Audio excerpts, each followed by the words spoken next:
এই ভিডিওতে ফরাসি পর্যটক ফ্রাঁসোয়া বার্নিয়ারকে নিয়ে আলোচনা করা হবে। দ্বাদশ শ্রেণীর তৃতীয় সেমিস্টারের ছাত্রছাত্রীদের জন্য এই ভিডিওটি। তবে কলেজে যারা ইতিহাস নিয়ে পড়ছে তারাও এই ভিডিওটি দেখতে পারে। এর আগে আমি আমার এই চ্যানেলে Al-Biruni, Marco polo, Ibn Battuta এবং আব্দুর রজ্জাককে নিয়ে বিস্তারিতভাবে আলোচনা করেছি। তোমরা চাইলে অবশ্যই সেই ভিডিওগুলো দেখতে পারো।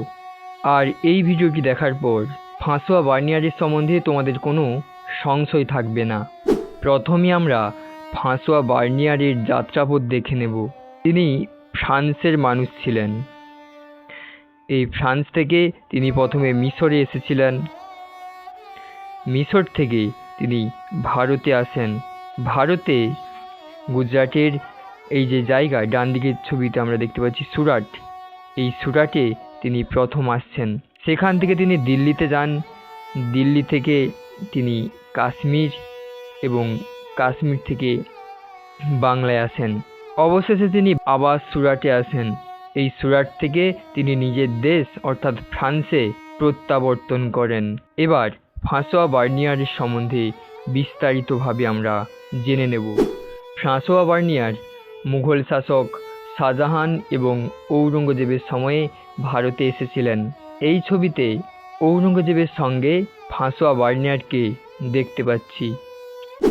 ফরাসি পর্যটক ফ্রাঁসোয়া বার্নিয়ার 17 শতকে ভারতবর্ষে আগত ইউরোপীয় পর্যটকদের মধ্যে অন্যতম ছিলেন। পেশায় ফ্রাঁসোয়া বার্নিয়ার ছিলেন একজন চিকিৎসক। মুঘল সম্রাট শাহজাহান এবং ঔরঙ্গজেবের আমলে ফ্রাঁসোয়া বার্নিয়ার ভারতে আসেন। ফ্রাঁসোয়া বার্নিয়ার মোট 12 বছর ভারতে অবস্থান করেছিলেন। মুঘল সম্রাট ও দরবারের অভিজাতদের সঙ্গে তার ঘনিষ্ঠ সম্পর্ক ছিল। ফলে মুঘল আমলে ভারতের রাজনীতি, অভিজাতদের বিলাস বৈভব জীবন তিনি চাক্ষুষ প্রত্যক্ষ করার সুযোগ পান।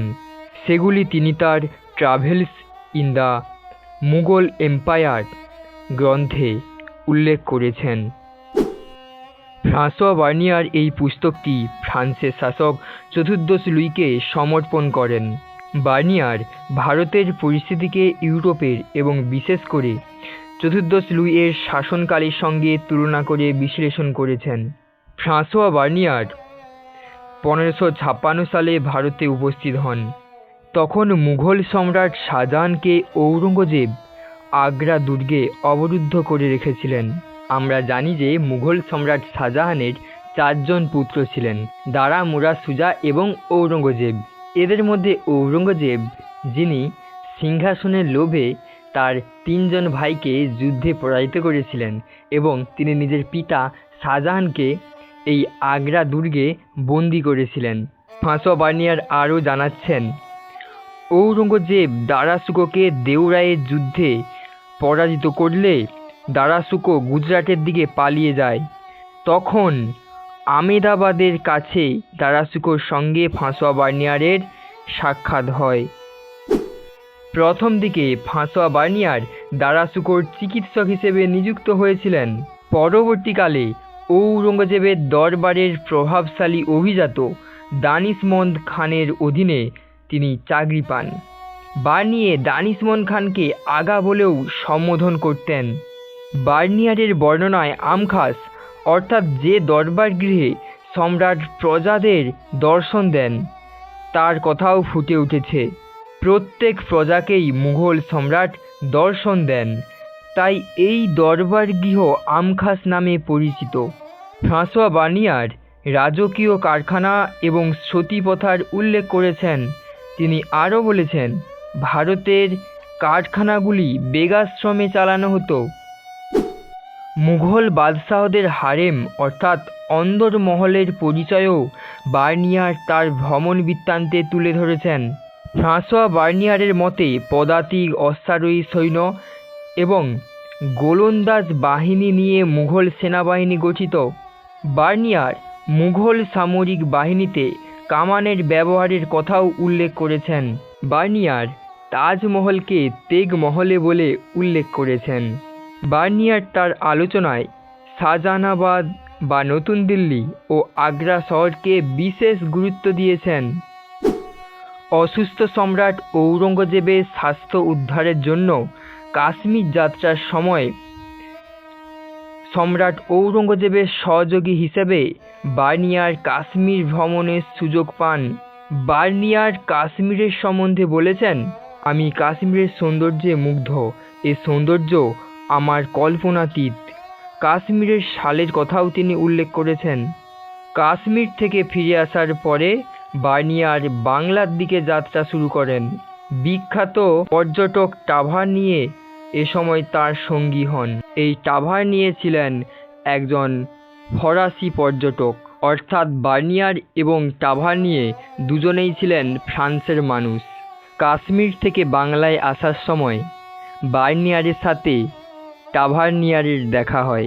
রাজমহল পর্যন্ত দুজনে একসঙ্গে থাকার পর উভয়ে দুদিকে চলে যান। বার্নিয়ার রাজমহল থেকে কাশিম বাজারে যান এবং টাভারনিয়ে যান ঢাকায়। গঙ্গা তীরবর্তী কাশী বা বারাণসীকে হিন্দুদের সংস্কৃত ভাষা ও শাস্ত্রাদি চর্চার মূল কেন্দ্র বলে বার্নিয়ার উল্লেখ করেছেন।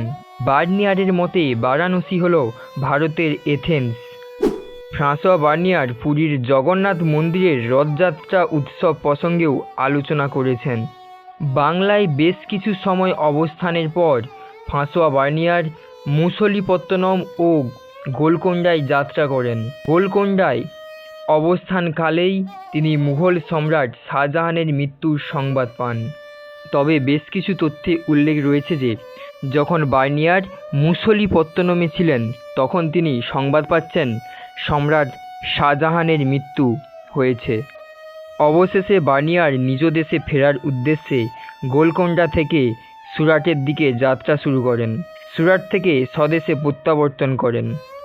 এভাবেই ফরাসি পর্যটক ফ্রাঁসোয়া বার্নিয়ারের ভারত ভ্রমণ সম্পূর্ণ হয়।